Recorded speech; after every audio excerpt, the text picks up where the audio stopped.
What's up? This is gonna be, but yeah, it's definitely gonna be the last video in this room, cause me and my family are moving, because the foundation of this home is literally breaking down, so we're not gonna die. So back to the fictional days I will tell you this day. So my phase 2 is a Saturday sequel. I know it's called The Secret Saturday, so, meh. I have been watching a lot of clips of the episodes, and I get the foundation of the story, and well, let's just say I'm still not good at it, because clips are clips, not the full episode. So let's just say he just kills his enemy, and it leads up to him discovering a darker path for him. And also, apparently, he had a clone who had the opposite hair color. Basically, white hair with a very big black streak on his head. Yeah, sorry, I'm still getting used to Secret Saturdays. I only know them because of Ben 10. Now for the Powerpuff Girls 3 movie. This one I will go in extreme detail because it will involve a character, Bliss, who is, well, the older sister to the Powerpuff Girls. But remember, I basically retconned them being experiments. They're actually, well, children from a planet. So,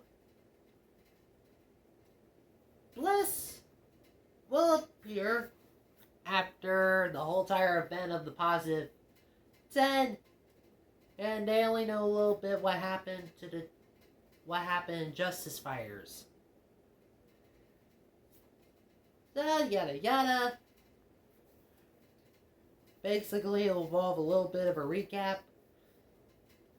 And the girls are fighting, well, Fuzzy. I know it sounds weird to add this hillbilly in this whole entire franchise, but Fuzzy is still one of my odd character lists. So screw it. After defeating Fuzzy, they see a ship crash. They go to it, and bada bing bada boom, they see Bliss, who hugs them all. And Buttercup's wondering, why are you hugging me? Why are you hugging us? Well, simple. She simply says, I'm your mom. And they all get shocked. Title card. In my defense, that would be the perfect way to show a title card. So after meeting their mom, they simply go to the professor, ask her many questions like, are they almost like Superman? Well, technically a little bit. Only half of the population of the planet is dead, and the other half is still suffering. Like 25 are almost close to death, and the other one is filthy rich. Yeah, let's just say the economy on Planet X is still pretty much effed up.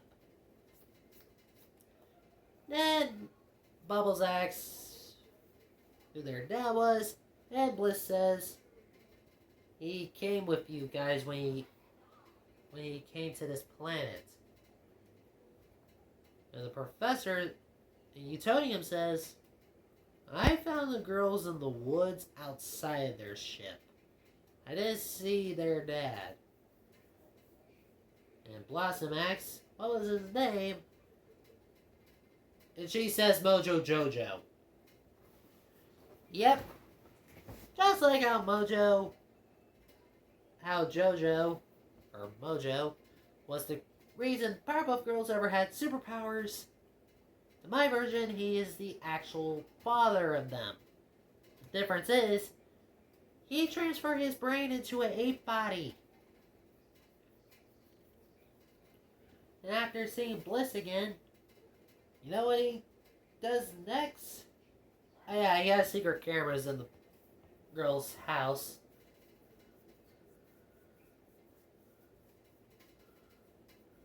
But they already said there ain't no... No, wait. I really should rewatch my videos just in case I don't make the same mistake again. So, Mojo pulls out a frozen dead body. His original dead body. His original body. And he picked a gorilla to transfer his brain. And so he could, well, actually, I will just make him mix a hybrid of his DNA with the monkey body he's in. To make a freaky genetic hybrid of his own body. But at least I'm pretty sure I will not get sued by Dragon Ball because they do not like Super Saiyan 4 as much. And it will involve green skin, so So Bliss shows them about the many abilities they have, even the whole entire aura thing. Because all of them have their own unique power, like Blossom with breath, Bubbles understanding anyone, and well, simply Buttercup could do the exact same thing. Then Mojo reappears. Bliss is kind of freaked out how her husband is basically a hybrid of his own body with a ape's body. He has big hands now. And hands on his feet. So Mojo simply just wants to make his family whole again by conquering the world. And they don't like the idea of that, so they fight him off. Even Bliss is scared what Mojo became after, well, being stuck on this planet for 10 years in a monkey's body. And just simply loses because, well, he's afraid of hurting Bliss, but his daughters barely even care about him. So he just simply gives up. Now for Dexter and Dee Dee. The third film will involve the ballet project. Yeah, I know that sounds weird, but it's Dexter and Dee Dee. It's always going to be weird between those two. So Dexter and Dee Dee find Mandark, his sister, and now they want to stop the ballet project. So by using the information from Mimi, Lily, yes, those are actually names in the Dexter universe. Trust me, I thought it was kind of weird. I say kinda because, well, it's Dexter and Dee Dee. But the ballet project has been showing to do it with males now. Since females are apparently almost natural to have flexibility. Women are very odd, and I'm happy about that. So, yeah, at this point, Dee is gonna fight her teacher multiple times. Dexter finding bits and bits of the whole entire layer. Sorry. And then, they do find it, and find something freaky. A male clone of Dee Dee called Doody.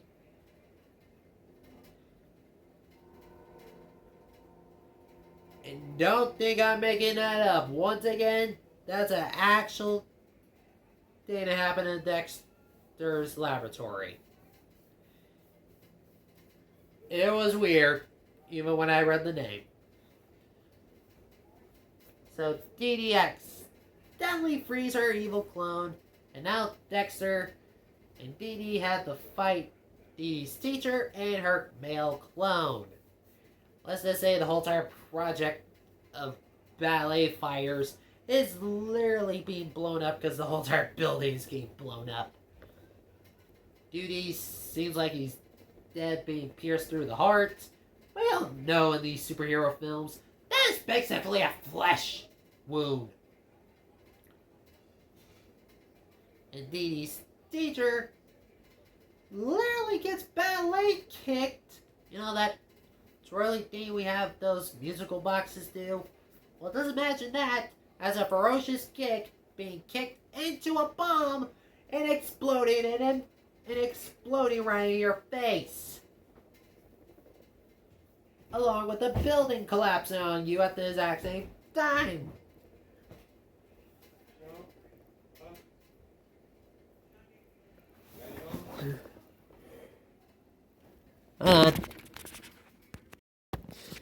I have to go make my dinner.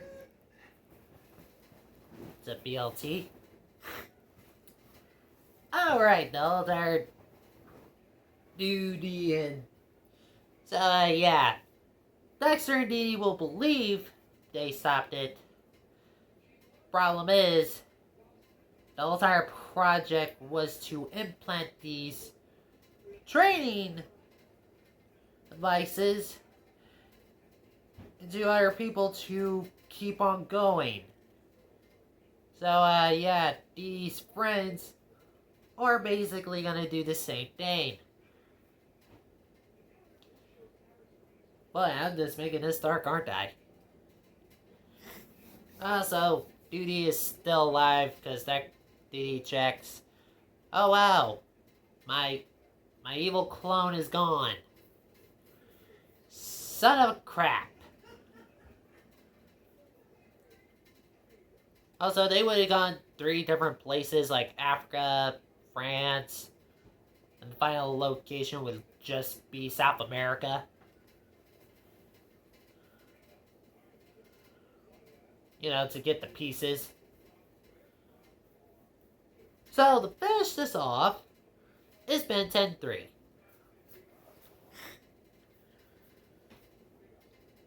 Yeah, my memory is right. Kevin literally absorbed a lot of energy out of the Omnitrix. So, he's practically framing Ben after he saved the world from Vilgax. So, Ben, Gwen, and Max literally go find Kevin, who's not just able to transform into Ben's aliens, but for fun, he actually can, well, combine transformations. Like combining Heat Blast with Diamond Head and 4 arms. And let's just say, Ben will have a hard time fighting combinations of his aliens. Because Kevin literally mastered them all to simply learn how to combine them.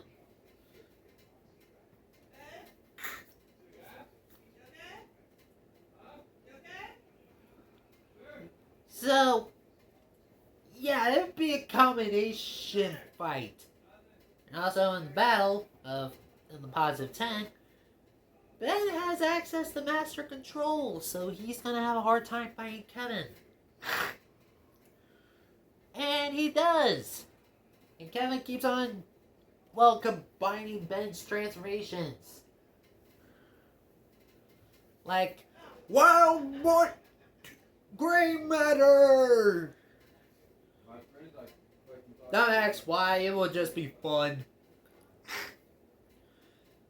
Then both Gwen and Ben hit Kevin so hard, he literally forced himself to combine the powers of Ben's aliens. All of them.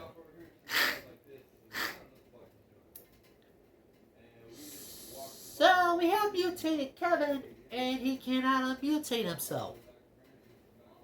So just like in the show, this movie, this, he blames Ben for this. So we would have a whole entire 15 minutes of mutated Kevin fighting Ben with Master Control. In the last battle, Ben unlocks a new alien. I know that a lot of people don't like the reboot because of the animation style, but I have watched it through. I watched Season 1 and Season 2 all the way through. Dear God, it was awesome. And I got used to the animation style. You just have to keep on watching it so you get used to it. So Ben will have that energy alien he has to blast the hell out of Kevin. And the funny thing is, Ben's new alien absorbs the Omnitrix energy to transform Kevin back. So I just made the mutated Kevin arc very short, but I would make the movie possibly 2.5 hours long or just 3 hours. It's been 10, of course it deserves that treatment. So that's it for now. Wait for the other parts of Phase 2. See ya.